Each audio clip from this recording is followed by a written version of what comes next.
All right, and welcome everyone to, I believe, the first match of season 15 or season 20 or patch 2025.s1.1. I think is the layout for it.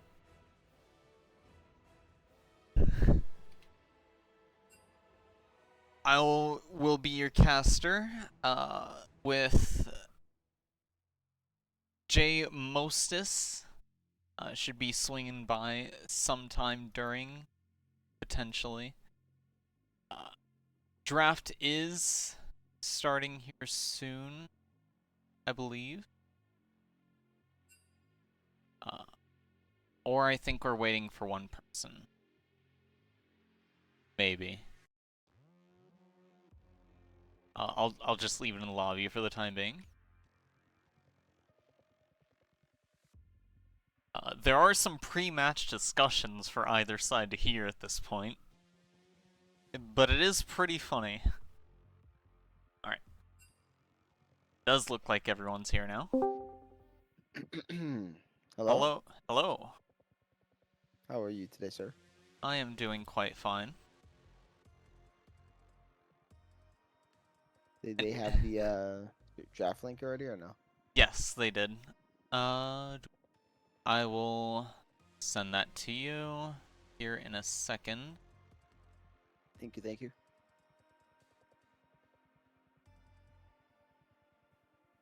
When's the last time you had a co-caster, Price? I think it was 2 weeks ago with Pugsley. Oh yeah, that's right. I forgot you did have someone. Yes. Relatively recently. Caught me off guard, but I was all for it, because that means less talking. Absolutely. It's always nice. Have you been enjoying the split so far? Oh, I've not played a match yet. No, I mean like our split. Some of the matches have been pretty intense. The last match with Insane Banana Posse kind of broke my mind with the Yumi Kane play. Oh yeah, that was one of their specials right there. I think it did more damage to me than the opponents. Yeah, But it didn't seem to work that series.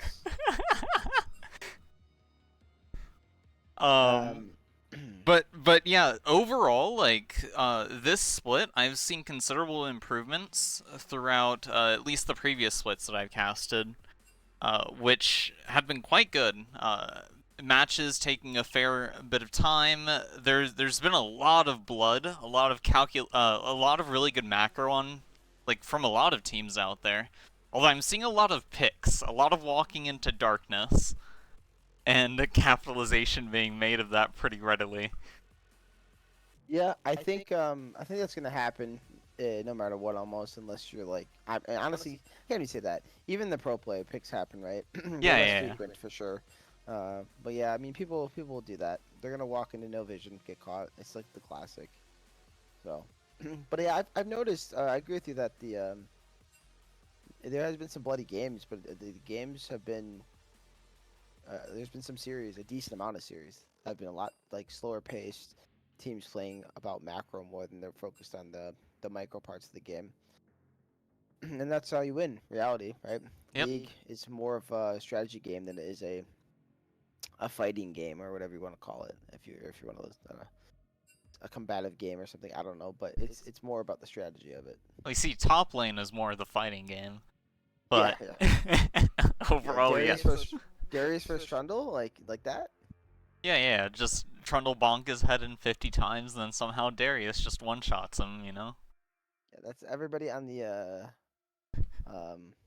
new cinematic. You just read the comments. It's all like, "Oh, look, typical top lane, punching each other to death." Just saying Trundle should have won that, but... I'm looking at what actually happened. Yeah, I'm really confused. Trundle didn't win that. Also, he's massive compared to Darius. Apparently, I like mean when I that. say I'm not saying muscle mass. Even I'm saying like height. He's tall. Oh yeah. Trundle between before his, visual overhaul and after was like twice the size of his model, but in game he's kind of scaled down to match the actual visuals. Otherwise, in reality, he'd probably be around that of a alt rank 2, 3 or 4 stack Cho'Gath, is my assumption. Yeah. You watch Arcane, by the way? I did. Okay, so you're looking forward to the new show that's gonna definitely be featuring Noxus. May definitely be featuring Noxus, but I have a feeling that Rel might be left out, as always. But we'll see. Yeah, well, I mean they are omitting certain champions from certain areas clearly, right? Blitzcrank no love in Piltover's on, right? He didn't show up, so And now Blitzcrank just is dead. yeah, he doesn't exist. Twitch, I think Twitch is from Zon too, right? Or is he Yep. from Piltover? Yeah, he's Zon. So he didn't show up either. So and based on the fact that they're saying that's going to be canon lore now, that just might imply Blitzcrank and Twitch just don't actually exist at the moment. Kind of sad. Unfortunate or unfortunate effects of Arcane becoming canon. But I mean, I'm cool with it for the most part. The show's good. So not as good as this series is about to be though. absolutely. I can expect either a Victor ban or first pick. We'll see which happens. Yeah, I was talking with CLT about this a little bit, and Blue Side's been pretty strong. I don't know if you've seen any of the shows we've done with the power rankings and stats, but he's been up there, kind of broken, and that's due to Blue Side. Our Blue Sides have been kind of broken too, and Blue Side's been broken because Skarn and Victor are so busted. There's the Victor ban as we talk about it. Yep. So I'm curious with the new season if that's going to change at all. Like if Uh, we're going to find out that Victor maybe isn't as strong as he was. well, you see, with this current season, Mel is going to be a permaban alongside Victor, unless Victor gets notable nerfs. Is my assumption. But Mel's not dropping for a while, no? Or is she next patch? She's in the PBE already, I think. Or at least Vanderil already made a video of her. Not sure if that was just in like early entry, because some creators do seem to have access to stuff like that. Mm. And generally, when a champion enters the PBE environment, it'll generally take them around 2 or 3 patch cycles to get inside of the game. Okay, so hopefully she just doesn't come in playoffs. I don't want her to be in our playoffs. I She can come next split. mean, there could always be an internal discussion. Calico says out later this month. It's doomed. Yeah. Yeah, we could ban her theoretically, but the rules state any new champion's allowed to be played. It's just it kind of seems sucky for playoffs if it's a brand new champion. Yeah. Especially considering her abilities look incredibly strong. But I guess maybe we should look to the bans real quick. So first pick went to Sivir for Caster Curse, which is kind of surprising considering a blind pick into an empty team. And Sivir likes Yeah, kind of playing against certain compositions, I believe. she does, but she's she's pretty strong right now, or at least has been over the course of the split. One of the highest win rate 80 carries, and she's been picked. I don't know, maybe like 15 times or so. Uh, does she, so with the new boot upgrades, do you think that she might have an edge over other carries considering the boots' swiftness getting such a pretty significant upgrade? It's a possibility. I think. I mean, if we're looking at it that way, I mean, Jin would like those too, right? Yeah, I yeah, think. So I don't know. Maybe. The real question is crit 80 carries are they gonna come back over these utility 80 carries that are being played, like the Silver, the Jin, the Ash.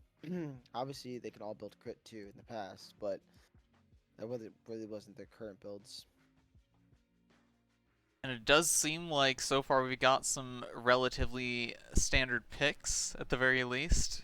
Yumi's thankfully banned, so not gonna have to sit through that again. There is still a cane hover. Pike is interesting to me. We don't see a lot of Pike. Really, or outside of, standard queuing because of the champion's coolness factor. But yeah, haven't really seen him being used in any of the matches that I've casted thus far. He is So yeah, for reference for you again about the Sivir, she's 11-5 right now, so that means she is a 68% win rate in the league. gotcha. I could check Pike for you too. Let's see what Pike's at. Pike is undefeated. He's 3-0. Huh. Yeah.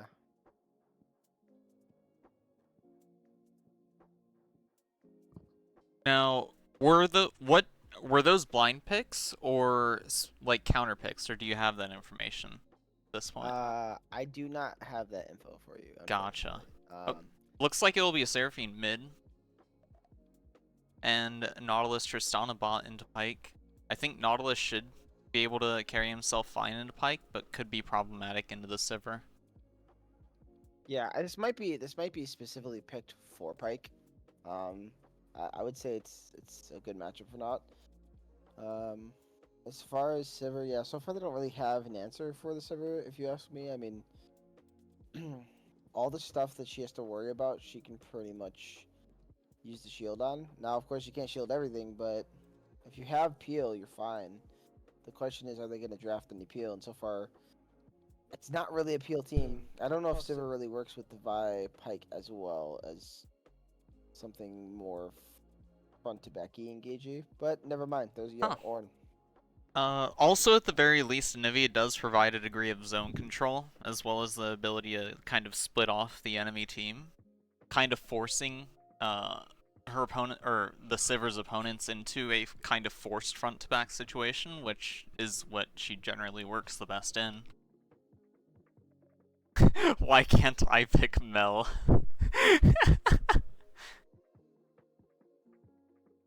Well, Wait, is she on this list? I don't think so. I mean, we're Wait, spectators. yeah, No, she didn't she's pop not up. on the list. That'd be crazy if she was. It would be funny. Why did they say it then? Wait, is she actually selectable in the game already? I highly doubt. There's no way. Not real life. Alright. So how do you feel about these two drafts? Okay, so while IBP has a more stable looking team, the so Caster Curse has one diver, they have a pick, and they have a lot of zone control. IBP has a fair amount of dive potential and a bit of pick potential, with the Seraphine and Nautilus available to them, but they don't really have anything that can actually reliably go in all that well. Like, Nivea poses a pretty decent threat to Tristana. If she's alive, Tristana, I feel, doesn't really have good opportunity to do too much. The only champion on CC that would for the most part be perturbed by the Poppy would be the Vi or the Pike.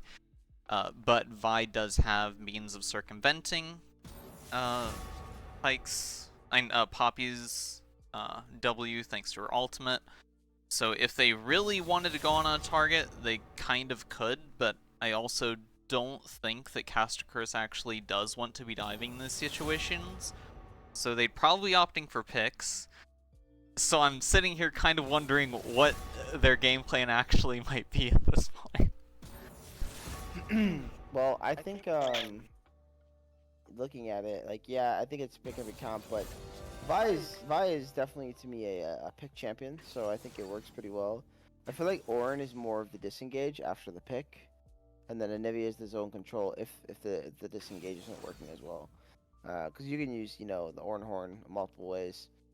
Um, with that being said, Vi is pretty good into Wukong. Now, of course, this wasn't picked into Wukong. This was a Wukong R5. Um, I think Wukong kind of in tier if you ask me. I don't really like it in this spot. He has a hard time doing what he wants to do into most of most of their team comp. Um, whether it's they're able to just kind of push him off or negate his engage entirely, like Silver can. Um, so yeah, I think the Wukong's interesting here. Vi should have success into not just the Wu, but also the Poppy. I understand, like we talked about the W, but you know she can get in there with her all. So I think it's overall fine. I like what both comps kind of are going for the most part. Just not the Wukong, but there's the Wukong top, which is also very interesting to me. Oh yeah, you're right. Well, it could either be Wukong or Poppy, I guess, but probably more likely Wukong. Yeah, I'm just looking at how their lobby is going. I Ah, mean, yep. And yeah, they've picked, so I will swap it.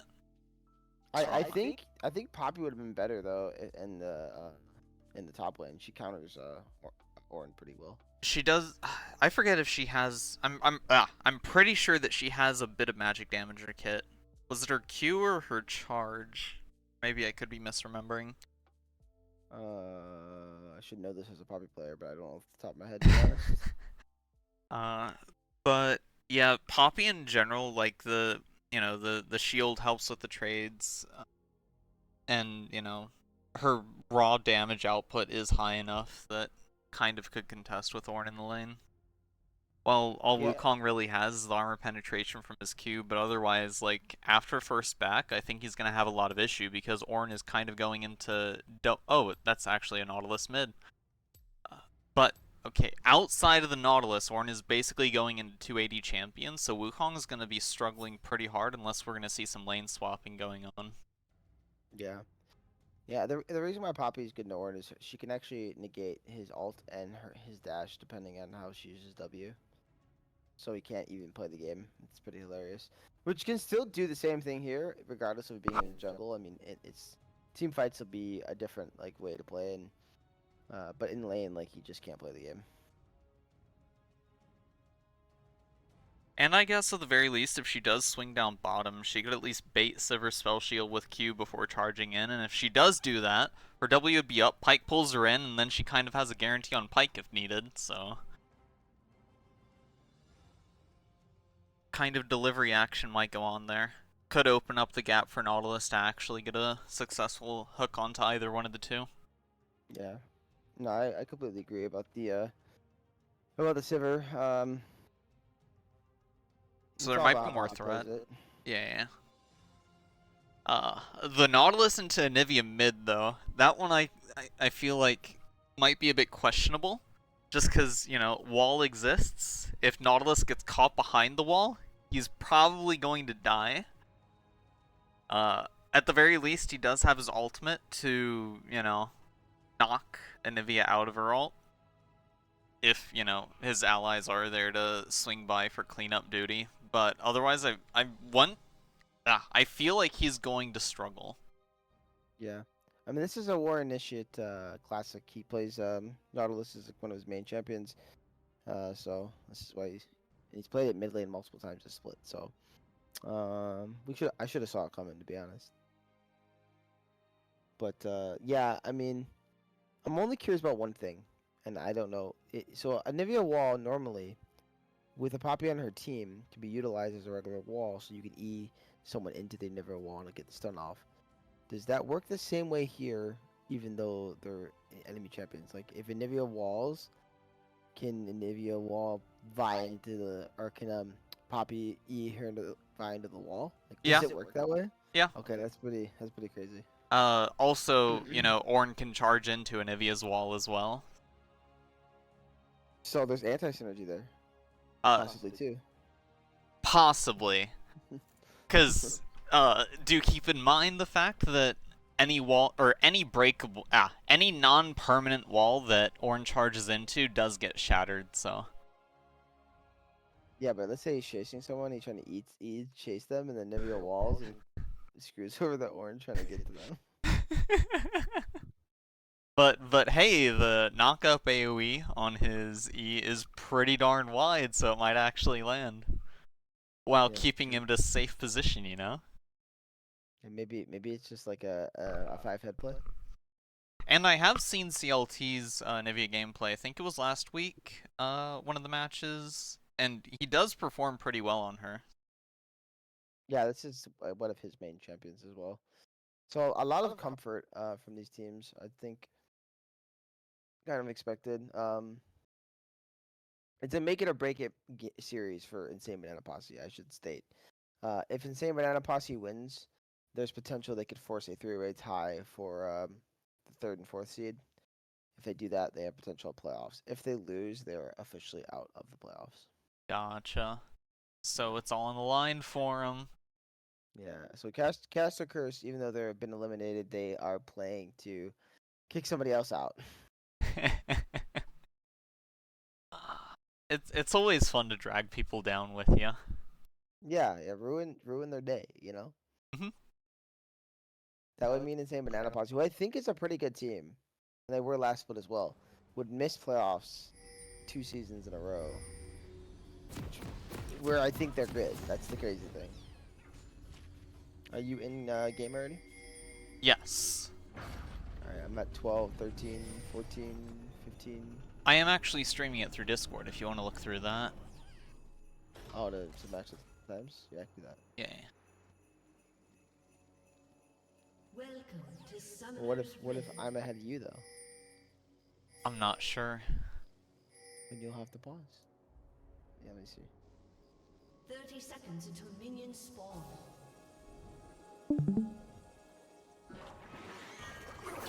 Yeah, it looks like we're on the same time. Yeah. We're good. Alright. So it looks like there was a bit of a cheeky tri-bush check, but nothing come of it. There was a defensive position from Insane Banana Posse to try and catch anyone trying to sleuth over, as Vi does sneak a ward in, making sure the other side is safe. Oh, this new map is beautiful, by the way. I love it. You know, I noticed it in some videos earlier, but you definitely reminded me. The lanes do look more orange. The greens look the same.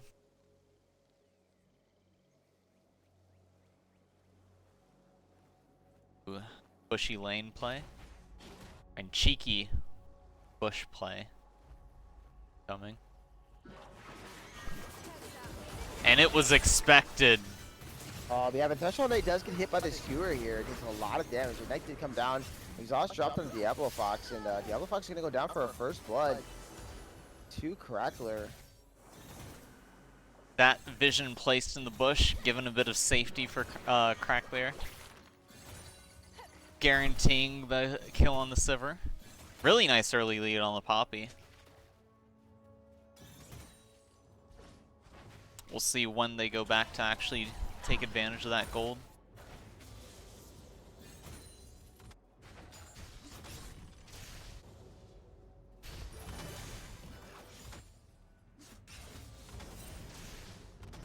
Alright.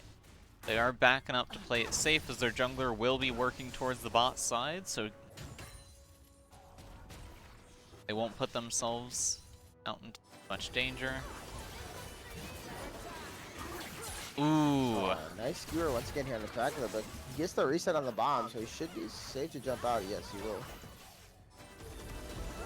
The Seraphine damage! Seraphine's massive here. Sivir being put inside of a pretty tight Ooh. Oh. The rest all day snipes out souls there.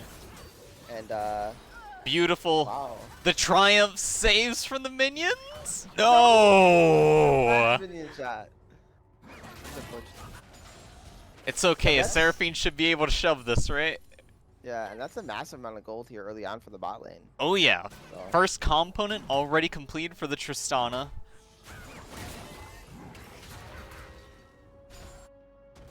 As the crash was had, and she'll be in a very happy wave state with that. Sivir gonna be suffering pretty hard, only 6 CS after that second death. A very worth death for the Trist. Also pushes back her bounty, I believe. Yep. Oh, and actually, the first blood, don't forget, the Triumphs are a thing now. With the first blood, they did get one of their milestones already towards their boot upgrade. Yeah, I wonder if that's being tracked somewhere. Can we see that somewhere? I don't believe it is. What's this? Ah, Atacon has a number up there now. Yeah, there's just so much now. Holy moly. So much to keep track of. All Keep those track of. timers on the side. I know. Can I turn off the red buff, blue buff? I don't need that. Meanwhile, Alves and Flame Dog are fighting here. Noob does come over. Noob's gonna flash for the wall here. Pretty aggressive. Really nice W here on a Flame Dog to guarantee Alves is not able to get away, and that's a kill going over to the Swoo. 2 flashes for the kill. Definitely worth it. Does give Wukong some gold. We'll see if that'll be able to assist him in his trades up top. Ornn opting for the Bomby Cinder first purchase rather than going for armor. As we see Pyke hovering in the mid here. Yeah, he spotted out. You saw the pings coming down here, so Yep. got to retreat back to the bot lane.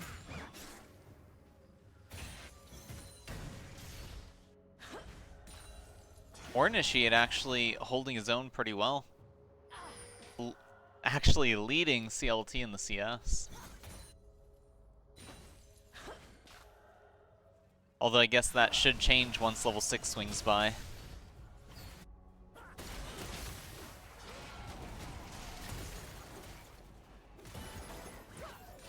Yeah, Warnish doesn't have his flash, so maybe they're able to punish this Nautilus would be kind of good here. Poppy is around the bot side. The vision for Caster Curse did go away in the Tribush. We'll see both junglers meeting here soon. As Vi goes in for the dragon. Her Q is on cooldown now. Yeah, she's not in a good spot, so this should just be a dead vibe for free. Yep. Yep. Kill for Flame Dog.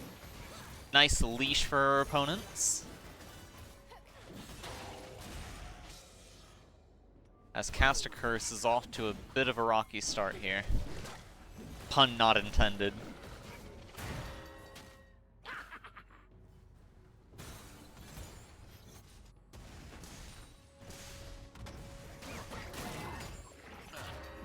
Alright, we got Void Grubs up at this point. And Pyke does not seem... He is angling towards the mid. We do see Seraphine going for the recall at this point. As well as Trist. It did get a good crash.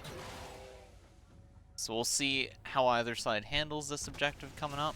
Wukong is going down, probably to get some vision. Let's see if they can slow down the pace of this game. Early on here, a lot of mental mistakes out of Caster Curse. Alright. CLT does have teleport up at this point. Low on health, low on mana. Should probably see a reset here, considering they do have... Ooh, Alves walking into the red side and gonna get himself punished. And they're gonna just give the kill over to War Initiate, just continuing to put gold in the pockets of everybody else on the map. Kill for each member now. Nice, nice. And were the Void Grubs considered a triumph? I believe you collect all 3, yes. Gotcha. And only Gotta the... way to track it somewhere. Nope. No. Alright, he's gonna get a stun off here, but doesn't miss the skewer. Wait a sec. Oh, that's just red buff. I thought that was an Atacon indicator. Atacon spawned at 20 minutes now. Yeah. And then Baron got moved back a bit to compensate. Yeah, Alright, to here's 25 a minutes. Cyclone here on the Owl, forcing the flash away, so Noob's just gonna take the ult for flash. Trundle actually performing pretty decently into the Ornn so far. Probably might be because of the late armor purchase, but... There's the Chain Vest.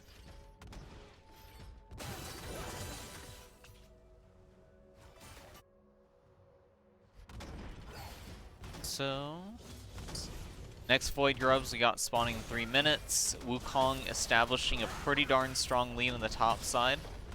Already over or around a 700 gold lead. Tristana taking yet another recall. Her first item should be complete here. Seraphine's recall getting interrupted. Nautilus misses Q. Full ganking mid here. I believe Nautilus does have flashback. If they do force his flash once again. Bet he's glad he missed his hook. That would have been a hook straight to the death realm. Indeed. This Pyke is still sitting around mid. Oh yeah, there were the new red tree additions for vision assistance too. Not sure if we've seen any of those yet. In action at the very least. With zombie ward being gone, it's kind of a hindrance on Pyke's performance. Unsure how it'll be in the long run.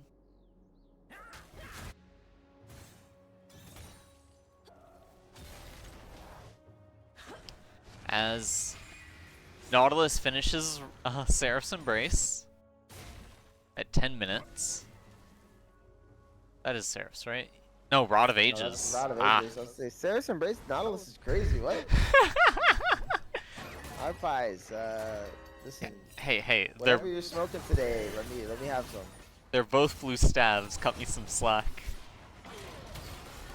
Souls is kind of in trouble. That was a lot of damage, but I guess he's gonna be safe. So, the question is, who's gonna get the kill here? Poppy has arrived, finally able to pick up the kill for Owls. But Flame Dog can turn this. He's gonna be able to get a 1-for-1 in a 2v3 situation. Kind of think he wants the Pyke to hook him at that point. Yeah, that looked like a flash in there from Flame Dog. It was. Egg almost gone. Mana. Yeah, there's no mana in CLT. Souls has to be careful here. I mean, Poppy can still kill. Another fight here, top side. Seiko's gonna come down. Here comes the Ornhorn. Let's see how Noob plays. It does cancel. Ooh. Avoided the recast. He's gonna win it, and it's gonna go over to Noob. Very nice positioning during that tornado there.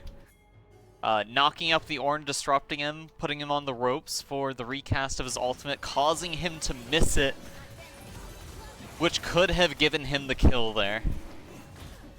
Nice outplay from Noob. Now they're turning on to the Drake, so that's going to be the first. That's with 3 objectives and the first blood, so they only need a tower now, right? Yep. Or is that give it to him? Is it 2 out of 3 or yeah, 2 out of 3, right? I think you need 3. And is it only the first 3 Void Grubs that give a triumph, or is it if you get 6, you get a second one as well? I'm not sure, but what I am sure about is War Ninja's in a really, really bad spot. This kill will go over to CLT. Which does must need gold for the Sinivia. Does leave the Void Grubs open. We do have a 2v1 on the bot side though, but Sivir seems to be covering that pretty comfortably.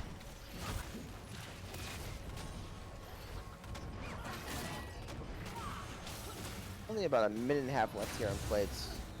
A lot of plates taken here by red side. It's 2 out of 3, so they should have the boot upgrade now. Okay. Would be nice if it were tracked somewhere. Oh, yep, you can see the boot upgrade onto Seraphine already. Oh yeah, right there, yeah. And Ionian boots, what was it again? Was it ability haste? Yes. 15 ability haste, yeah. Or it's like 5 added on, so it's like pre-nerf Ionian boots. But it's cool how it shows it. It shows it in the orange, so you don't get confused. It's Yeah. nice.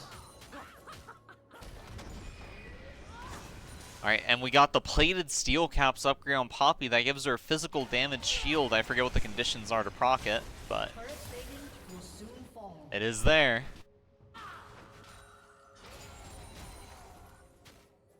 It says reduces incoming damage from attacks by 12% of the armor. I didn't say nothing about the shield, but I guess I'll believe you. Once again, Warren Initiate just getting punished over and over and over again. This time the kill goes over to Souls. Ooh, Now there's a dive in the top side, and can Owl play this? No, he cannot. And Noob gets away with a tower dive. Oh my goodness, it's just a massacre from end to end on this map here. The pain train just going wild.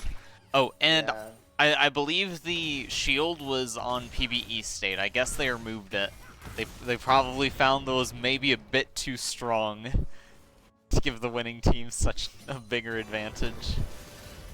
Yeah, a little busted. Alright, so second tower destroyed. Wukong got the first. Yeah, and nice charm going to land here on the souls, but Guilty has arrived. Threshold Day is the one they're going to first try to focus. There's the flash. They're really trying to force onto the support. Meanwhile, they're leaving Crackler to kill souls for free.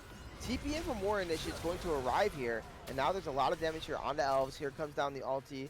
Elves going to try to queue up and a beautiful block by more initiates. Don't think that was needed, but it should eventually go down. And Nivea's going to be killed on the backside. Shut down for the Poppy, and 3 for 1 on the play. Sivir deciding bot lane's probably not the best place to go. And we do have Rift Herald spawning in 40 seconds. Should be some movement towards that. A sizable gold lead too, probably about 4K. Oh yeah. This is looking like a pretty fast match so far. Bounties are up, but we'll see when they get claimed. Let's see if they can finally shut down Noob. He will be finally killed. That's 700 gold shut down going over to... Or no, 321 gold, I'm sorry. I missed that. My bad. Oh, you did? Oh yeah. Oh, But it did look like an overextension. Yep. Did he get the turret? I honestly wasn't fully paid attention to that part. Yes, he did. So, I mean, I guess it's a good trade for Wukong. His life for the turret. Yep. That was a 321 gold bounty going to the Pike, however.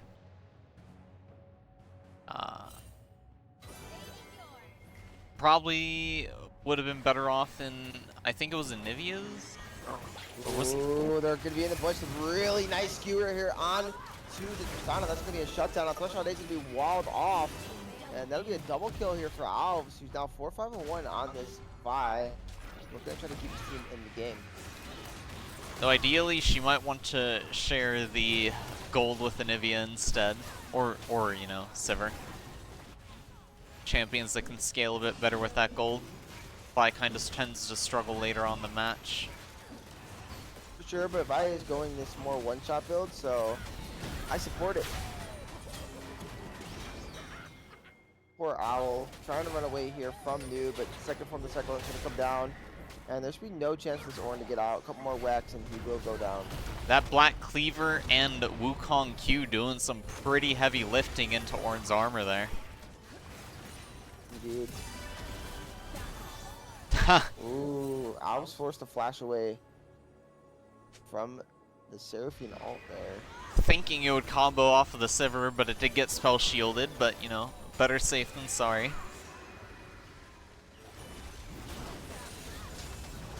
They have so much wave clear here on the side of Caster Curse that sieging is going to become kind of a problem if they don't have Baron, I think. Oh, top lane, Wukong trying to go. Wukong trying to get the turret. The cease and desist does come down. Wukong's just going to die for this. Noob is just committed to the split pushing strat. Interesting considering he's pretty strong.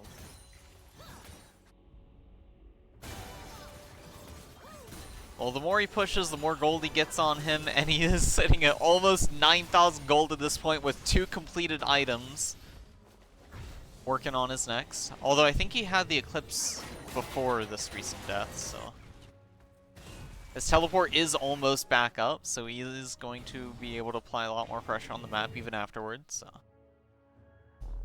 We should point out we are going to have Cloud Drake here, which is going to be Soul in the next 3.5 minutes. That is a really early Soul if acquired. And Atacon will be decided here in the next 40 seconds, whether he'll be top or bot. I believe... Which side was Bloody side? Or was the side random and the type being the one decided on the I'm not sure. I'm still learning this stuff too, to be honest. I'm not for sure.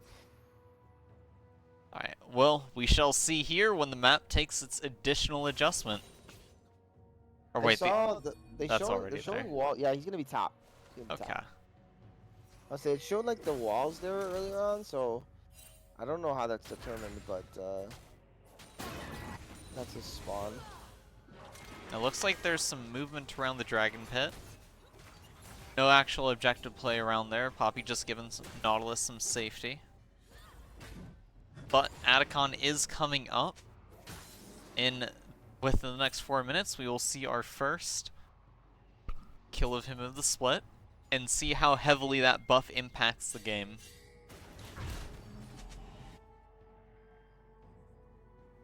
And, okay, I see what my issue is. I keep looking at the red buff timers and thinking it's Atacon because Darken. The icon looks different. Atacon's timer is 7 seconds. Yeah, he's like grayish color. Right now he's... yeah, the icon, yeah. Alright, Otacon is spawned. They are turning onto the Otacon here. Oh, it's a lot of HP. I mean, that's gonna be similar to Baron HP, no? And he hits a lot harder, from what I understand. Oh yeah, he's pretty tanky. I mean, they're currently... There's only 2 members on it, but let's see if there's any contested. They do see him on the ward, so... It looks like Otacon's just gonna go over. Yep. And red team will slay it. They do have access to the buff now. Let me just double check what that buff does, or if you'd like to check it for me so I don't have to mess with the camera. I can click on that for sure. We're initially trying to engage on CLT here in the bot side. Let's let the fighting play out and I'll check it because it looks like Poppy's gonna go down. Well, he did have GA, so is that the buff or what's just happening? Oh yeah, that was the buff. Just automatically respawned here from death. It's gonna happen the same thing with Seraphine. This seems a little interestingly busted. Meanwhile, Noob in a very good position is gonna get a double kill on this Wukong. Absolutely popping off. Wow. Alright, so from what I understand, the GA buff is supposed to be for if the match isn't bloody enough. Because it's supposed to encourage more aggressive plays. But I guess the match wasn't bloody enough. So you don't die there, right? Like they didn't actually die. So what happens is the team that gets the kill, rather than getting the full gold value, gets 100 gold instead, rather than kill credit, while their opponent just gets sent back to their base. Kind of like an instant revive, yeah. Wow. Atacon gets you actioned. Yeah, I mean that's kind of busted. Does that buff obviously didn't last the whole game. I'm not sure how long it lasts. Nautilus does still have it at the moment, and we are at 22 minutes in the moment, so it's probably around 2 to 2.5 minutes long. Now you could imagine having that buff on someone like Karthus or Shen. Oh my goodness. As we see Anivia ultimate doing some zoning work, but Poppy's sitting there putting some pressure on the side. Yeah, and here goes Noob right in here on top of the Sivir, immediately gonna go down. Beautiful charm gonna land on multiple members, if not all of them. And you're just gonna see bodies start to drop. Owl should eventually die here. Now we do see Vi in. Exhaust is gonna come down to try to keep the AD alive, and it's gonna do that. It's gonna be a shutdown for this Tristana. The only one walking out alive is the bird. Birds don't walk, but otherwise that was a beautiful Seraphine ult. Did catch the entire enemy team. It was already in their favor, but that shifted it even more so. Honestly, Casterhurst did a pretty decent job keeping the gold as close as it is. I'm kind of surprised it's as close as it's been. I'm surprised Noob hasn't gone and just tanked this turret here on the top side to get the gold. You're right. Maybe we'll just move to do that here. We'll see. Nope. Opting for the recall. Instead, Nautilus is going to be pushing in there. Baron should be coming up in the next minute and a half. So all my soul says the buff lasts until you die, basically. Okay. The boots are actually fully upgraded now. As you can see, they do provide the physical damage shield for the plated steel caps. I know, I should point out, Calico mentioned something about maybe having to pay for them or something. Yeah, that's right. So maybe that's what happened. Maybe they bought the upgraded boots. Yep. And I think that's the boots of swiftness. Oh no, that's the attack speed boots. Those are. Well, it's not very swift. There's a fight here, and it's a level 16 Wukong against a level 13 Orin, so Orin really shouldn't have much of a chance. He does flash away from the Wukong. Meanwhile, there's a fight mid lane, so we're not going to see the rest of this Wukong fight. Crackler does pick up the kill on to the Sivir. Al's now is going to go in saying, hey, you want to kill my AD? I'm going to punish you. Pick up a nice little shutdown for himself. Fight is continuing to go out. Seraphine to drop a beautiful ult. Turn the tide here, but it's not going to matter what Alves does. He's going to fall. And, Alves that's just gonna end couldn't up move the, after fight. that Seraphine ult. She was just locked down for so long, mostly because of the Poppy. Well, really nice skewer to put Poppy under the turret, but a nice flash by Flame Dog. The turret was charged up, nearly killing Thresh all day. But they both do survive. That was the longest distance flash I've seen since Season 3.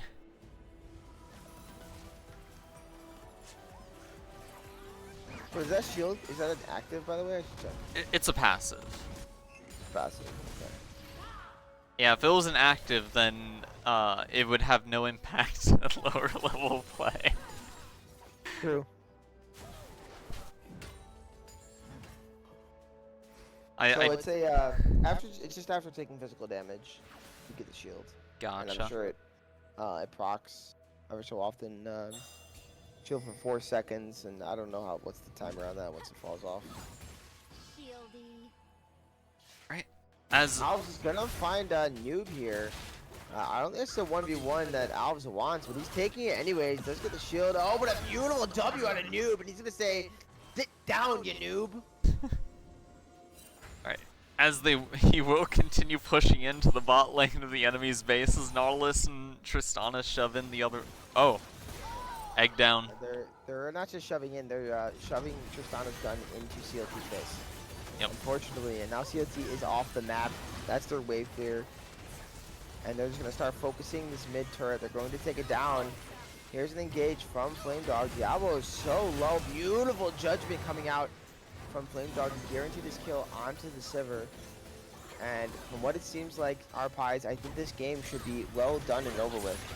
I also believe that is going to be quite the case. And not only because I got the notification earlier. Okay, you're not supposed to reveal that.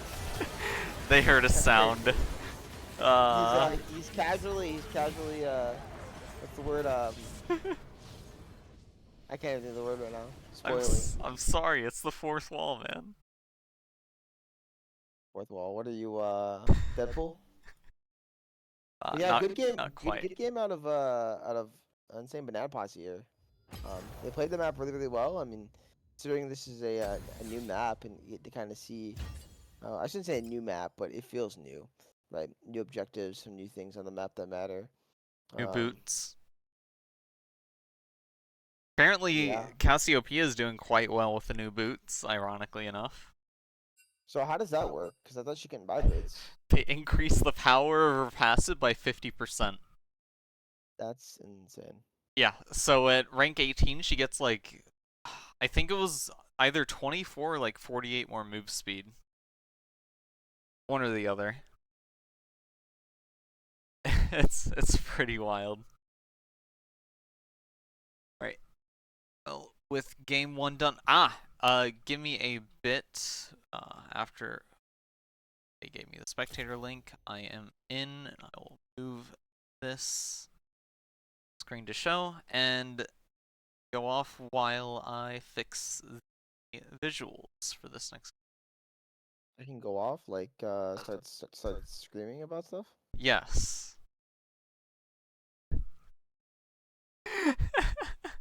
Is this a spectator link right here? Let me see. Let me find out. Yeah, it is. Okay. All right, let me start screaming. Oh my goodness! League of Legends makes me so angry. Was that good? Different from what I expected, but sure.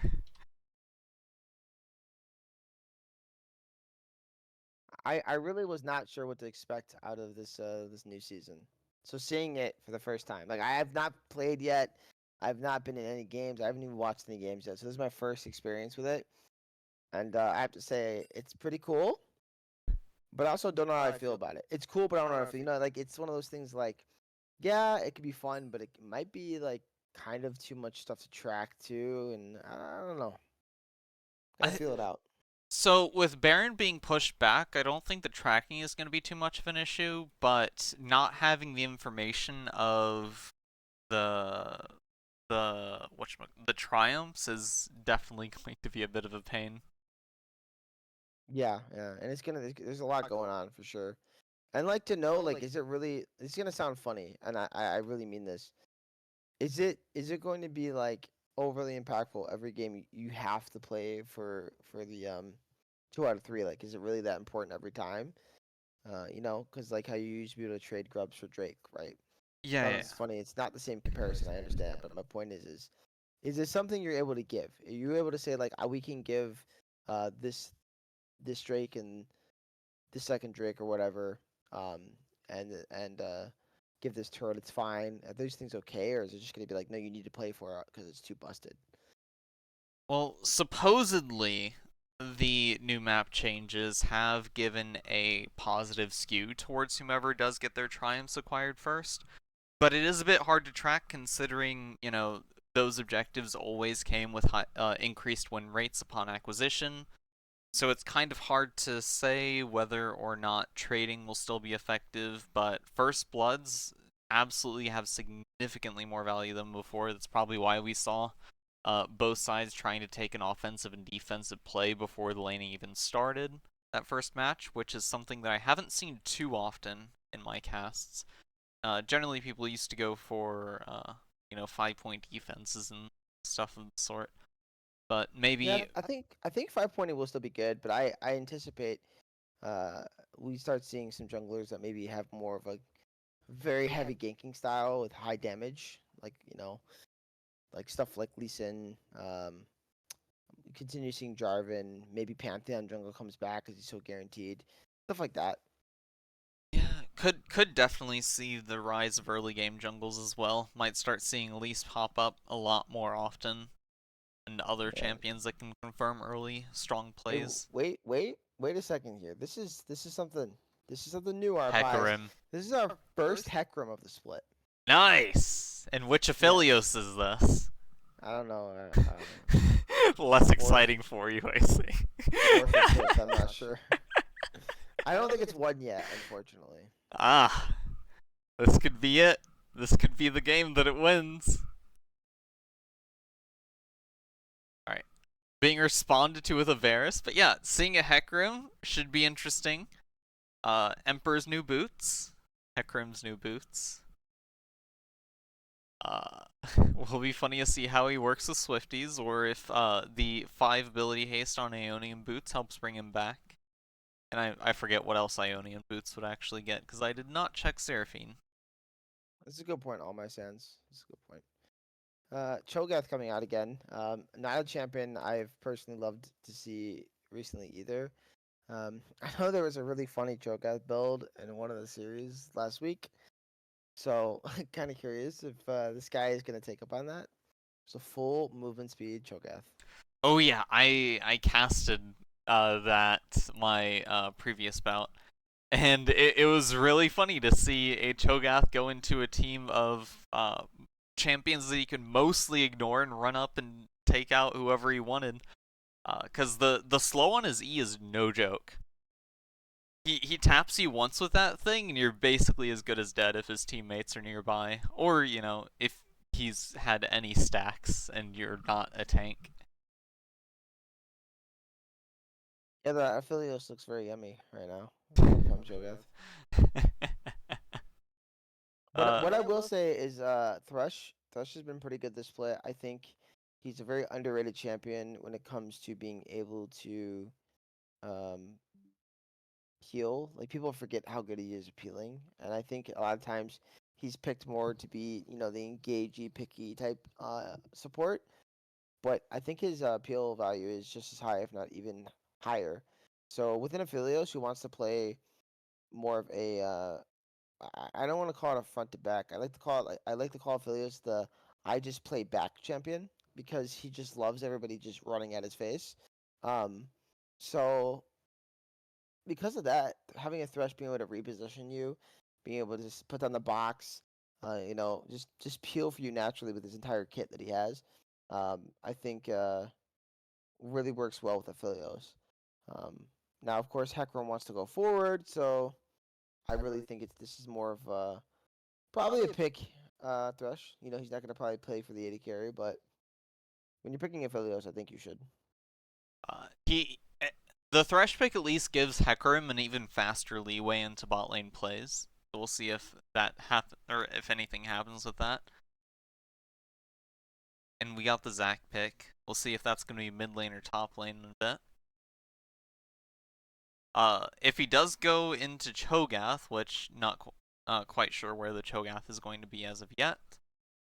I want to say that Cho'Gath is kind of favored in that matchup, if I recall. Like, even excluding the scaling. And there's the Mordekaiser pick, so we should probably be seeing Cho'Gath mid. Interesting. The Mordekaiser, let me tell you, Mordekaiser's got all this great lore that we need to talk about. Just kidding. I don't know if anyone watches the crit videos, but he's been on a Mordekaiser kick for the last month. I mean, you just gotta look in the history books to learn about Brazil, you know? We have a lot of Shadow Isles in play, though, this match. That's something. Yeah, we do. Good point. Good point. But going back to Thresh, him as a champion standalone, it always astonishes me as to how undervalued his kit is in general. Like, an exceptionally good Thresh player can actually kind of solo carry game on his on his back. So long as his carry is able to perform. Not int. I agree. Like I have gone up against some Thresh players that have had a specific lethality Varus behind them and could not do anything in those games. On 3 separate occasions, the same a Thresh with that same Varus player, and man, it's just so much pain at times when they're basically playing 4D chess around you, making it so there are no situations in which you can ward block or body block his Lantern, and just work exceptionally with the peel when it matters. Yeah. But yeah, to finish up this draft, we had 2 dragons drafted later in the draft here. So we got the Shyvana and the Aurelion Soul. Shyvana's interesting. I think she is really good at objective control. I'm assuming that's a jungle pick as well. They Soul, I wonder where that's going. I wonder if that's it's gotta be mid, right? Yeah, it would make the most sense. So we've seen him play bot recently. That's why I bring it up. Then, But then again, it could be a mid Zac, top lane Hecarim, and jungle Aurelion Soul. okay, You now you're never really know. cooking. Now you're really cooking over there, buddy. Yo, have you not seen the jungle Aurelion Soul? That thing is nasty. That thing has more dangerous angles than Skarner. Yeah, but it has almost no CC until ulti, so Yeah, you go top, your top laner's your CC. What can the enemy top laner do? Camille can't jump through a wall. Glenn can't stop you from flying over. Shen, his dagger's on the other side of you. these sound like situations that are based on specific things. So a soul jungle can work. I'm sure I've seen it, but definitely not optimal. You have to see to believe, man. Alright. Here come the picks. And well, finally, looks like it's a Zac top, as expected, into Mordekaiser actually, so it should be a Cho'Gath mid into Aurelion Soul, which Cho'Gath's Q has quite a bit of range. It might actually be dangerous for the Aurelion. Bit hard for him to scale as efficiently as he would like to.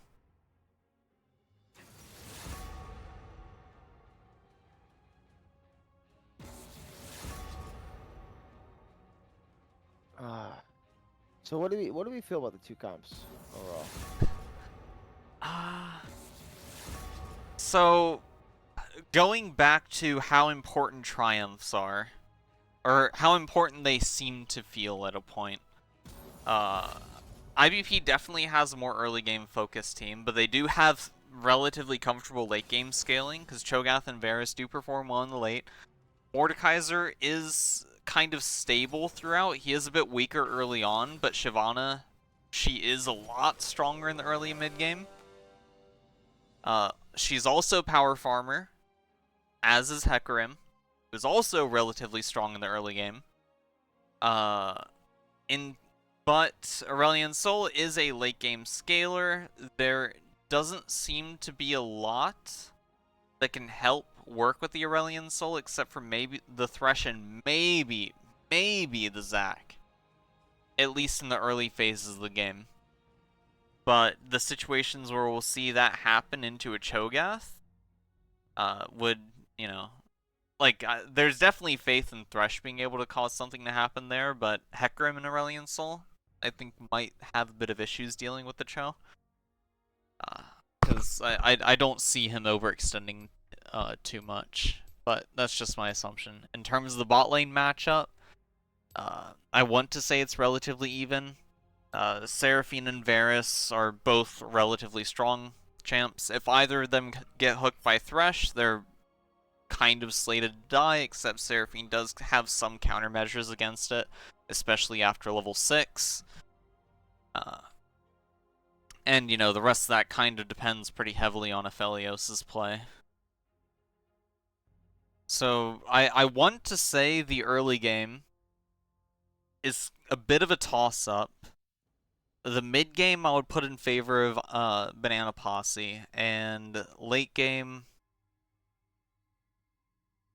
if it gets to late game, then Caster Curse has a bit of leeway, but Aphelios does kind of have to play harder than some other marksmen.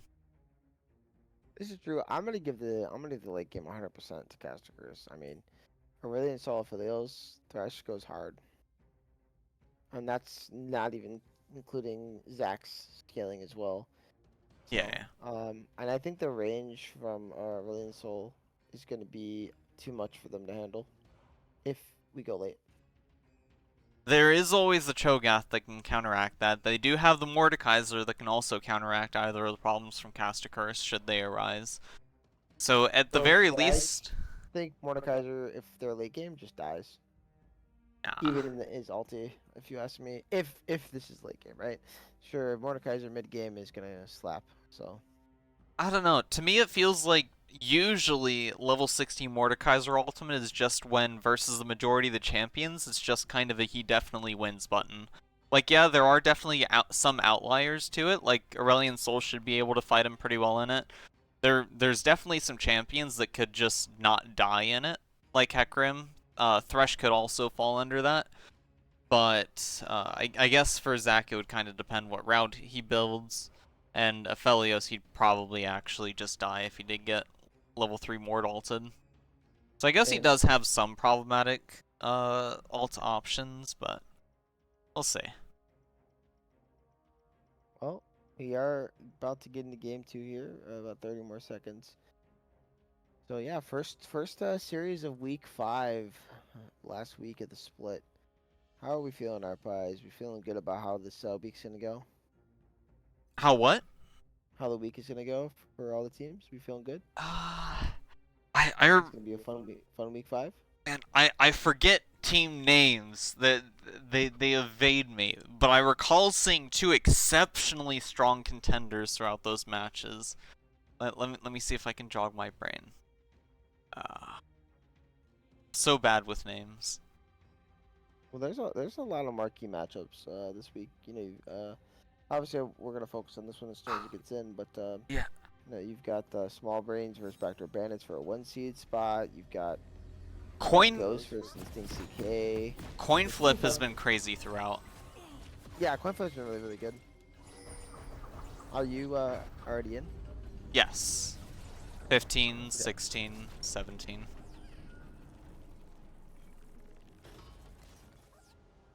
Yeah, looks like we're at the same time. Okay. Alright, and it looks like we're going for another early game peek inside. This time from Caster Curse taking initiative, while we have a 5-point check 30 seconds until minions spawn. for Banana Posse. Or wait, no, I got them mixed up. Caster Curse is red. Banana Posse's the Tribush checker.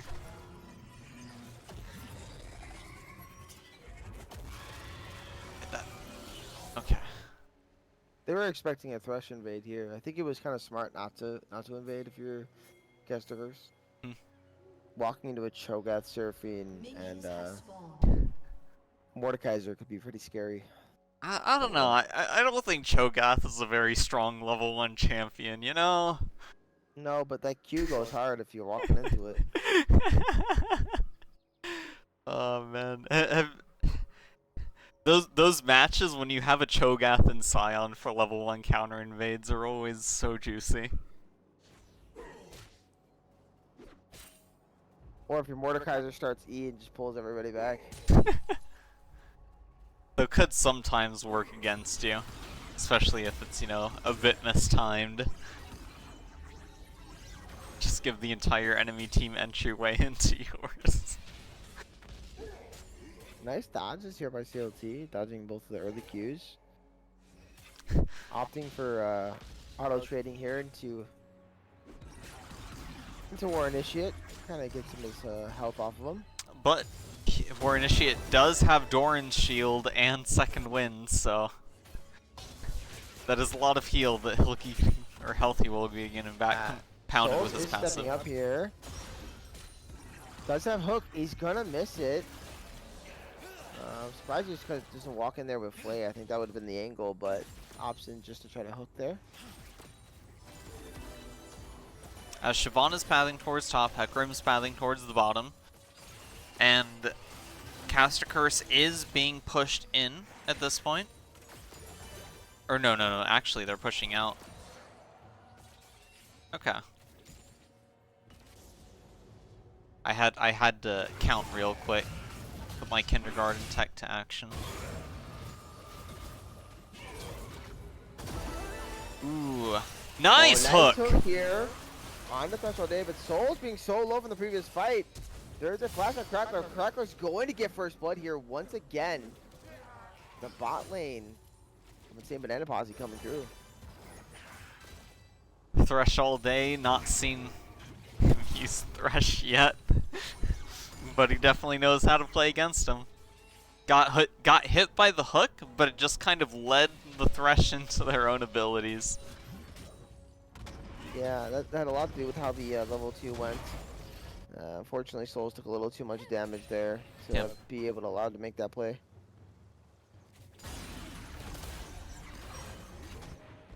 War Initiate being pretty darn comfy in the mid lane. No mana though. Full health.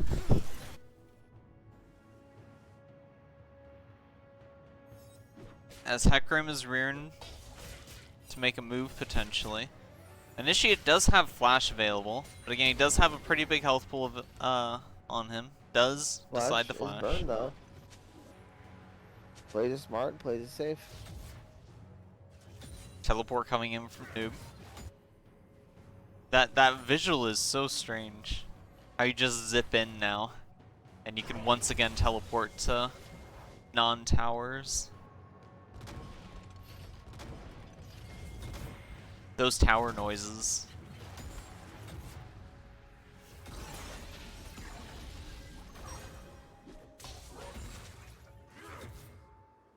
Sounds are nice. Sounds so nice. This guy. Yo. You don't hear that? It's mesmerizing. Hecarim's in the Tribush. It's putting me to sleep. It's okay, Hecarim's here to wake you up. Yeah, Hecarim has arrived. They're gonna be able to land the CC here on the noob. Now there's Mordekaiser giving him a nice big shield off the play. And now he's going pretty low. He's kind of face taking in the queue, not trying to dodge, and that's gonna be a 1v2 kill, but it will be traded over. And if you're that Mordekaiser, you're happy with play. Except he doesn't have teleport up at this point. He did use his flash, and Zac is plenty healthy. Still maintaining a 10 CS lead as well. Yep.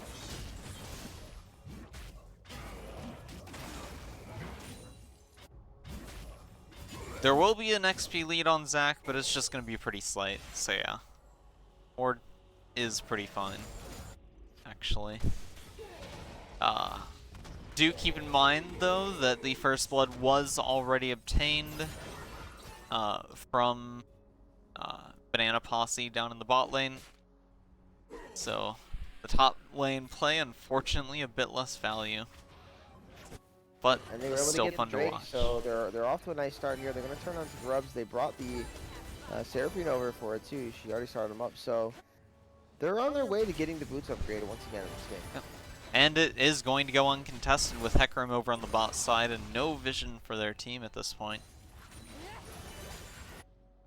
It almost seems like Banana Posse was planning on this sort of macro before this patch even landed. Oh, and no, TLT is unfortunately going to be taken down, and he's going to be eaten to an oblivion by this Cho'Gath. Oh yeah, those knockups are devastating, man.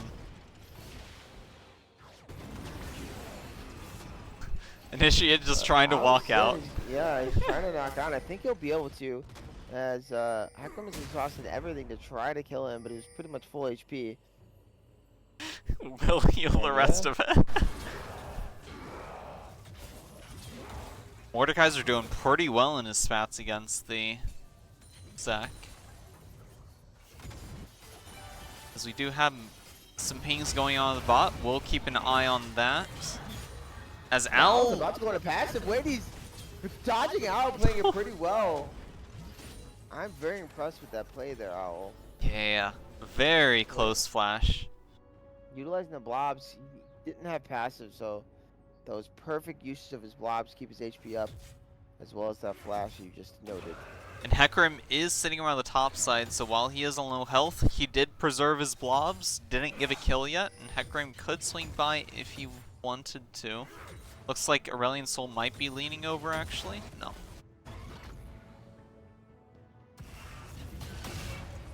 Ooh. Nice pullback there by Noob. Dude does land, and a nice little engage. Ooh. Wow, solo kill. Call it a solo bolo in the top lane for Owl. Noob not expecting the burst damage coming in.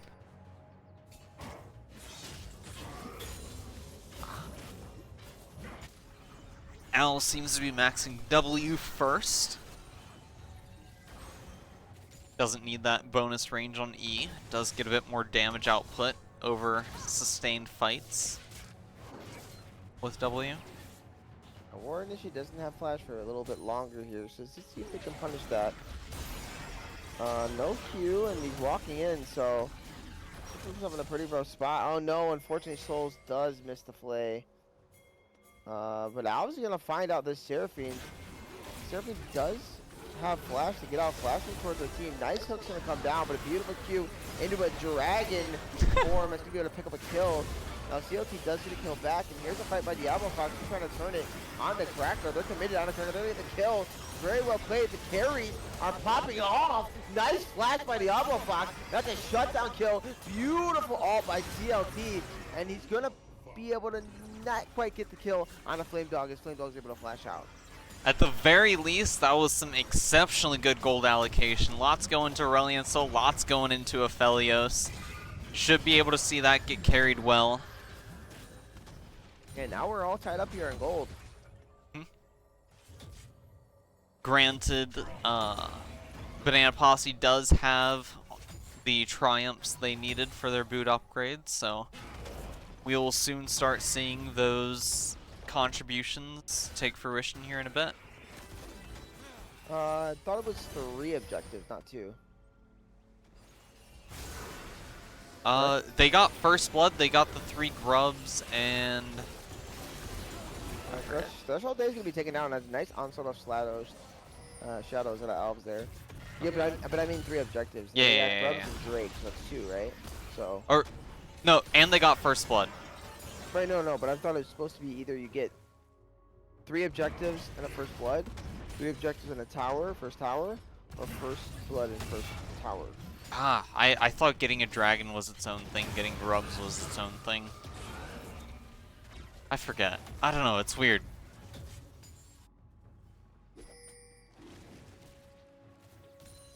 Would really like indicators for this. Yeah, 3 epic monsters, like I thought correctly. Okay. Yeah, So they have 2 progress towards that then, right? yes. Okay. Yes. And this dragon should be the 3rd then. Actually, Shyvana's sitting up there with the grubs.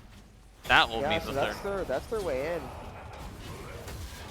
But Owl is popping off on this Zac, making her look easy. He's already got the Hollow Radiance, and Mordekaiser really struggling in this matchup. Doran Shield plus Hollow Radiance kind of does that when you're AP. There's the triumph, and there was actually a pretty loud sound with that. Yeah, the grubs will do it. So unfortunately, for the side of Cassacres, they're gonna have to play basically down an advantage here for the rest of the game. But they are able to pick up a Drake, something that they were not able to do in the first game. Yep. That is progress. Bottom side of the map doing pretty well.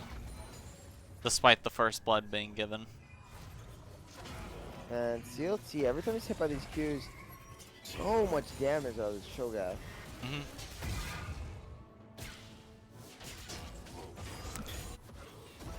Al and Noob having quite a fiesta up on the top side themselves.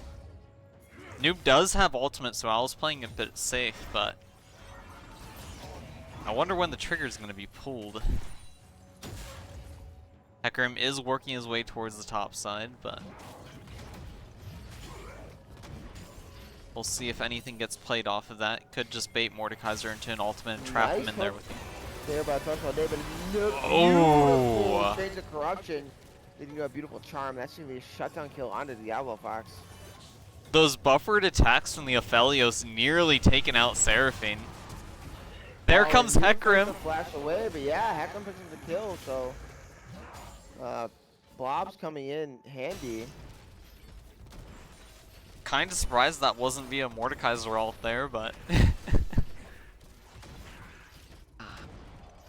what, considering how low the Zac got. Oh, and Mordekaiser just finished his Riftmaker, it looks like. Got himself a Dark Ring. So he seems himself to be starting to step up here in a bit.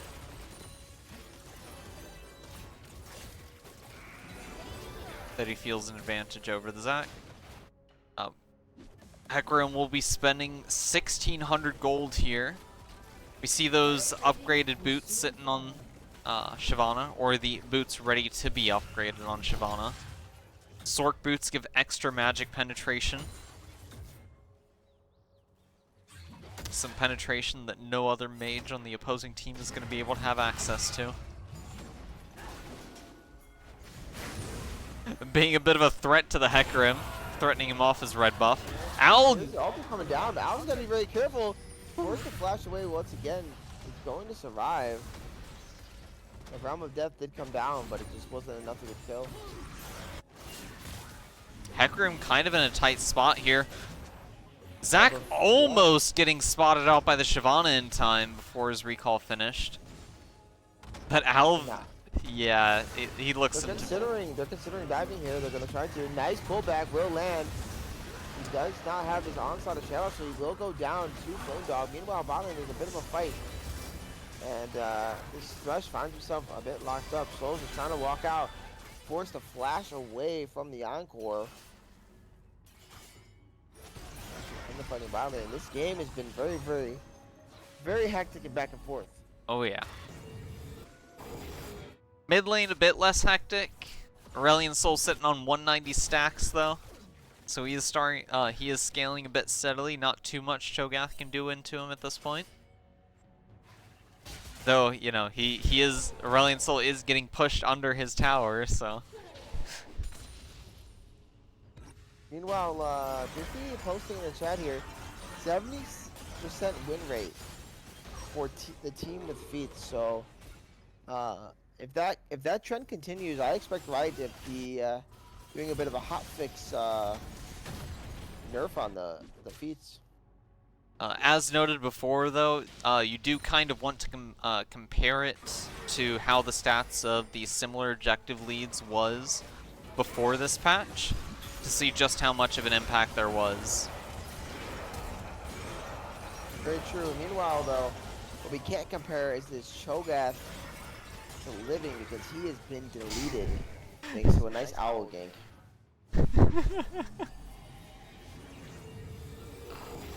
Doesn't matter how much health Cho'Gath has, Aurelion Sol will just chunk it away, because percentage damage does that. Now magic resistant shields, on the other hand, could do something. Nice little hook here on the Thresh all day, but should be no follow-up. Thresh on Thresh all day. Here comes Alves. He does have the onslaught of shadows. He's gonna look to fight. He Nice! does it, but there's a really nice ulti here by the Aurelion Sol. And they're going to pick up a kill on the Alves. CLT so far popping off on this Ace-Sol. I find it funny how the theme of this fight is basically, if you get rooted, the enemy team gets baited in and you die. There is a Realm of Death popped onto the Zac, and it's a shutdown kill for Mordekaiser. It looks like it will be another dragon for Cast a Curse here, at the very least. Despite Owl going down. But in return, that should be a Rift Herald going to Insane Banana Posse. So this match is still relatively even. The gold is close. The objectives are actually also pretty close as well. The biggest outlier is the Triumph difference. But it does mean that, or actually it's a Windrake map. So the less impactful, but still good dragon, because, you know, move speed's strong, but just not easily visible. So. Yes. He loves it for getting place to place, but unfortunately outside of the first hit, if he's not hit before landing it, doesn't get too much from it.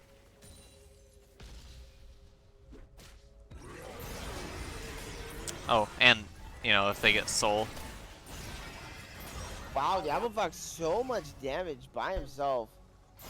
Taking Cracker down to less than 20% HP.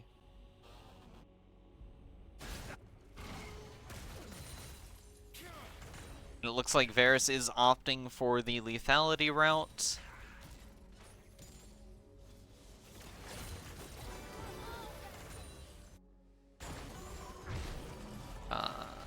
I assume his targets that he wants to go for the Aurelion Sol and the Aphelios in that rate. Although I guess Hecarim... Yeah, Hecarim does have bruiser items available to him, so he shall be pretty bulky himself. Alright, you got the Swifties on the Varus. No finalized boot upgrades yet. Are they locked behind a certain time? I'm not sure. Just that extra gold upgrade. I'm not sure. I mean, there could be a like maybe at 20 minutes you can start purchasing them or something. It's so silly that Aurelion Sol can just tap Q on you for free damage. And nice look at a back layer. They do layer the CC decently well, but just not the guns here for Philios, so not gonna net a kill.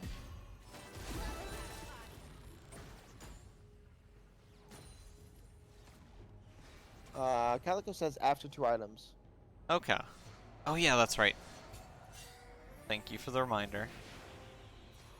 So Shyvana should be able to upgrade them anytime soon. Cho'Gath is near, Varus is near.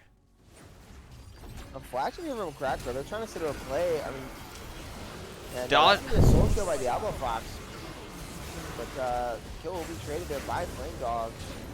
Now we're seeing a fight here. Nice hook, and that's going to net another kill. Shutdown going over to Aurelion Sol, and they're going to find out Thresh all day. CLT and now we're going to pick up that kill. And all of a sudden, the tides of this game are turning in favor of Caster Curse. Yep. There will be movements towards the Mord at this point. Atacon is up. With 3 opponents dead, Caster Curse should surely be able to get this, but Hecarim's taken a lot of hurt. Yeah, and Noob is coming over. Alves is really, really low, and that is going to be their smite, so they're going to have to play this very interestingly enough. The Elastic Slingshot will miss, but that's going to be a really so going into the death realm, trying to do his best to fight Noob. He does flash away. Now they're pick up a kill, and that's another kill. That's gonna be a double kill for Noob. He's carrying this fight so hard. Atacon being the second team member alongside him before Atacon's gonna Crackler kill him, comes and up. it's gonna go down for a shutdown. Both top winners would die, and we didn't see it, but Alves did also die there. It looks like he ended up being killed by the Atacon. Yep. And what we thought was going to be a red side Atacon ends up being a blue side. What is this game, our pies? That is a complete underestimation of the power of Atacon. Hecarim dropping low pretty darn quickly thanks to the lack of any defensive specking into his items outside of health. So he was squishy as can be. Meanwhile, all of his teammates other than the Irrelevant Soul were slowly taking damage from the Atacon, which provided Mordekaiser that entryway to get those extra kills. So what is the buff they got this time? It seems like it's the same one, maybe? I can't tell. Let's see. Let's see. Yeah, I think it is the same one. Yes, False Life. Yeah, Hey, so when do you get the other ones? What do you need to do? How many kills? I don't know how bloody it's supposed to be for the other one, man. I don't know. How many is there in total? Is it just two? Is it three? It's Is just it two. four? Just 2 buffs? Okay. And I forget what the buff of the other one does. Alright, looks like there will be a dragon trade for top lane entry. Yeah, they already had 2 Drakes, so I feel like this is a fine trade here by Casticurs. Get some more gold in your pockets. Gromp has been stolen, scaring off their opponents, chunking half of their health with a fireball.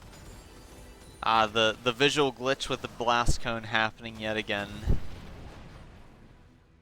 Classic. For those that don't know, upon someone in the match hitting a blast cone, it snaps my camera to something. I don't Well, understand. it's not my camera or anything. Is this inhibitor is gonna fall in the bot lane, and now they're gonna try to turn a fight here. They're only engaging. Big ult to come down from CLT. That's gonna land on every single member here. Noob will fall. They're going back to the base here. That just means they're gonna get the extra life. Wait, is that a TP in from Noob? Just make sure he stays here on the map. Is that what I just saw? Wait, how is he? What just happened? I don't know. Noob is now dead. What did I just see? I'm so confused. Okay, I think he died in the Death Realm and it couldn't move him back to the base because he was still in the Death Realm? That's insane. Mordekaiser and Bugs, name a better duo. Well, sorry, Noob. You were the only for real casualty of that fight. ×2 at that. Alright, Sort Shoes. Yes, they give extra Magic Pen and percentage Magic Pen. 8%. Swifties give 4% boost to total move speed. Ionian Boots give move speed. They give Nimbus Cloak basically. Or wait, was that attack speed? Oh, the chain slants pressures are Merc Treads. Yeah. That is that's basically the polar opposite of Ninja Tabi. I played this the same. Though 10 more magic resists. Yep. So that's pretty big. The 5 more. The Ionian Boots giving move speed is interesting. Why does it have a because he's ranged champion, that's right. I feel like they might change what Ionian Boots gives. Is Zephyr still in the game? Wait, as I say that, what a nice hook there by Souls, and Diablo Fox immediately disintegrating Thresh all day. I think Zephyr is still in the game, but if you have the... Oh man, Souls is finding hooks, he's finding picks. They're going to try to turn onto this poor Diablo Fox, but he's gonna say, I'm not poor, you are. Get over here, War. That's gonna be a kill going over to Diablo once again, and you see Caster Curse are fighting back, our pies. Yeah, this has been a pretty darn good game from him. Ooh, and Noob getting caught out here. Trying to take out Alves. Q flash, beautifully done, so Alves will fall. But is that going to be worth? Diablo Fox just face tank. He does have barrier to make sure he stays alive. And another kill for this Aphelios.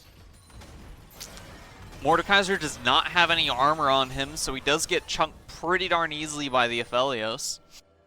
Not to mention, Aphelios was on Chakram, so even more deadly. On a flash and another hook sold. You are just a god right now. Diablo Fox staying committed on the Flame Dog. He's going to drop the ulti. That'll be enough damage with the Chakrams. Threshy's going to try to kite it out, but it's not going to matter because Owl is coming onto the map with CLT. And CLT will spot out Threshold Day, but it looks like he will be able to walk away with his life. That was... And the bot lane of Caster Curse are popping off. That was some beautiful movement from Diablo Fox, as well as the flash to get out of the Seraphine ult. Good target prioritization for who he was taking out. Man, just the damage that he is outputting with this Aphelios lead is beautiful. Exactly what you wanted from that early game gold drop. Yeah, now they're going to be able to pick up another mid lane turret. This game is now in their favor. They're up 1K. How quickly a game can turn on its head. Right. Diablo Fox wanting to recall. There is Baron up at this point. Dragon coming up soon, but his recall got canceled, so he's not going to be able to spend that over 3,000 gold. We'll see whether or not his team decides to actually contest this Dragon at this point with that unspent currency. He will be recalling on Vision. And it does seem like they will be giving up the Dragon willingly. It's not Soul Point, so it's not a massive loss, but, you know. Yeah, Owls was trying to look for a play on it, but Soul Point will be secured here, and they're going to turn on the Baron instead. Oh, do they Baron. know? Do they know? Doesn't look like they have any idea. They're kind of chasing Owls, and Owls is kiting back. They know that Aphelios should reset. They're starting to move over now. Now they know. Get the information, but it's down to 4K. This Baron should fall with no contest. Those are going to go into the nice charm. What can they do on the fight? Here comes the change of corruption onto Owl immediately off the map. Now Owl will be put into bomb form, but he will not survive. But that looks to be a willing sacrifice as they were able to acquire the Baron to continue to stall this game. That is 3 Baron buffs still alive for Caster Curse. Keeping this game alive for themselves. Well, I say that, granted this match is even, the only difference is one inhibitor is exposed for the most part. But there are 2 people dead. They do have an Aurelion Soul who can delay. There comes the ultimate. Maybe see a bit of damage to follow up. Hook comes out, doesn't land on anyone. Now they're trying to force a siege here, which is interesting to me. I know it's a 3v5, but here we go. A bit of a fight as Duke takes some damage. Baron buff looks to be too much. A bit of an NA type play here, trying to siege against a Baron buff.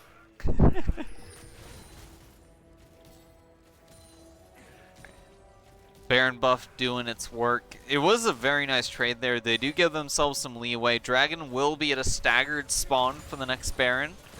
So could hopefully bank on getting that next one, denying the soul point from their opponent, or the soul from their opponents. They are on soul point, or Banana Posse's on soul point.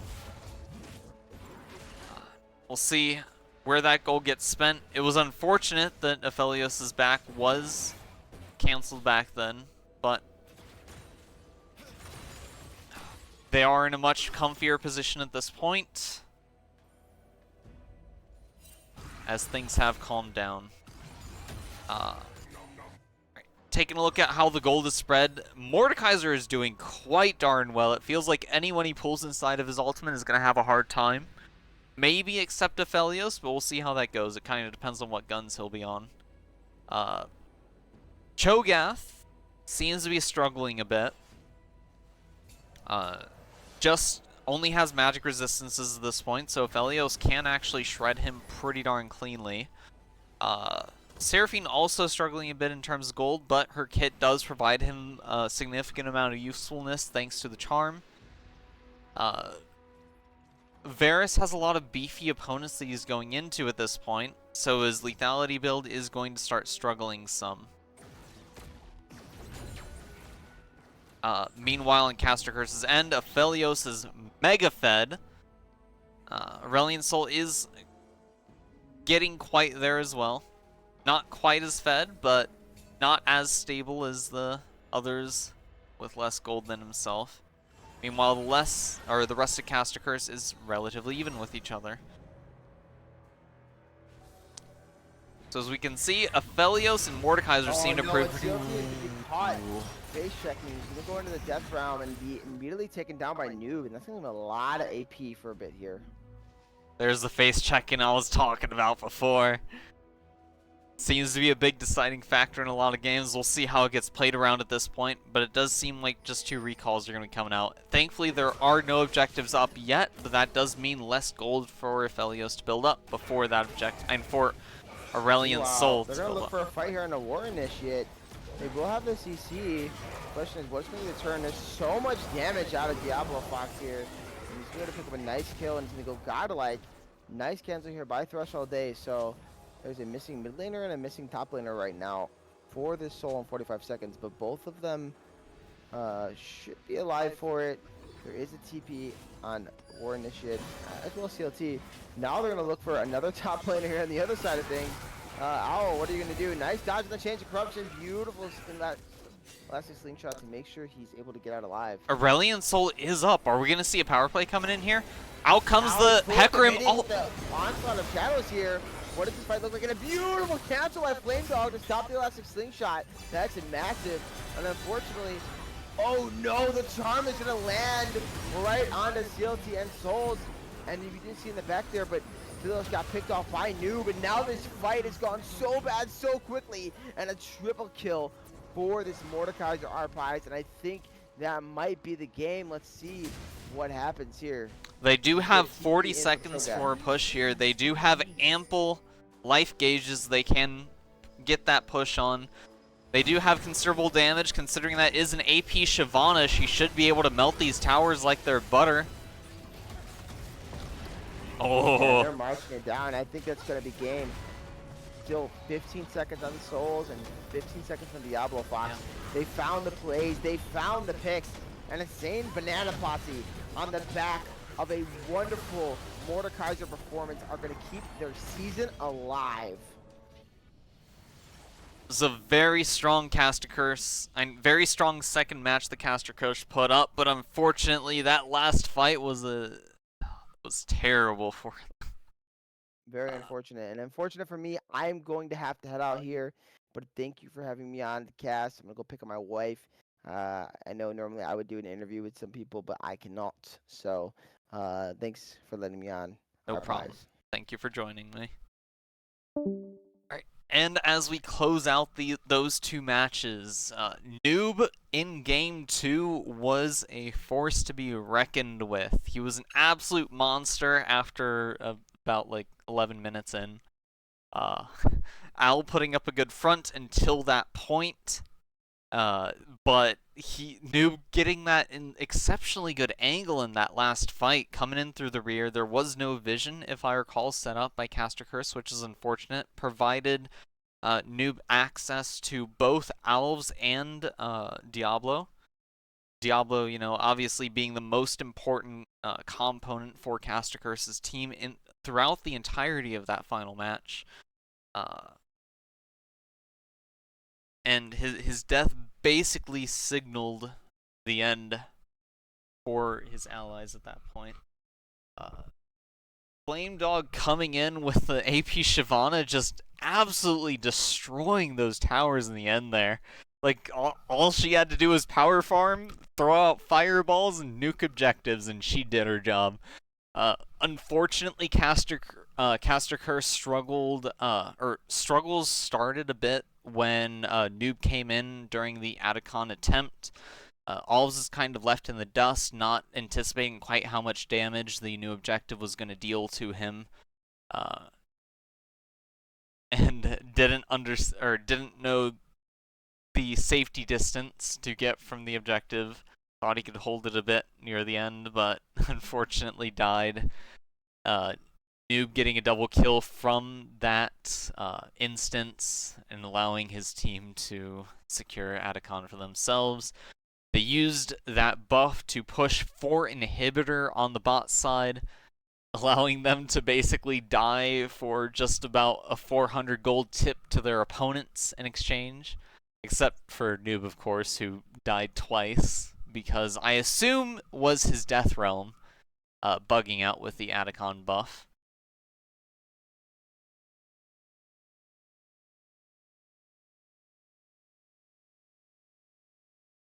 And otherwise, the very early game where Initiate was kind of posing a pretty decent threat to CLT, but it kind of spiraled into being relatively neutral with neither really being able to do much to each other, partially because War Initiate got an ample amount of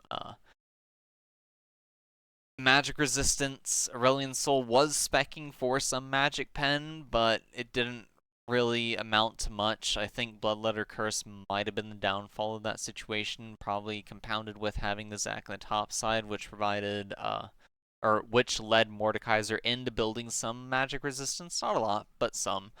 But Cho'Gath having the magic resistance stacking did make him a bit difficult to deal with for just the Zac and Aurelion Soul alone, and Hecarim doesn't have too much upfront damage on his own as well, banking it heavily on Aphelios, which once again leads to that final fight being so tragic for Castor. Exceptionally well done from Insane Banana Posse in both games. Castor definitely pulling it together in the second game. They struggled a bit in the early game for the first match, and it kind of fell apart from them relatively early on, but they held strong for as long as they could in this match. Showed signs they could come back for a win, but unfortunately, Noob found the entry. Alright. I'll be calling it for the night. Thanks everyone for stopping by to watch this match. Congrats to Insane Banana Posse for surviving further into the split. And good luck. Should you compete again, members of Cast a Curse, in whatever next split may come. Alright.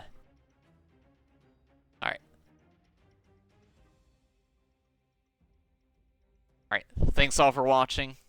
Have a great night.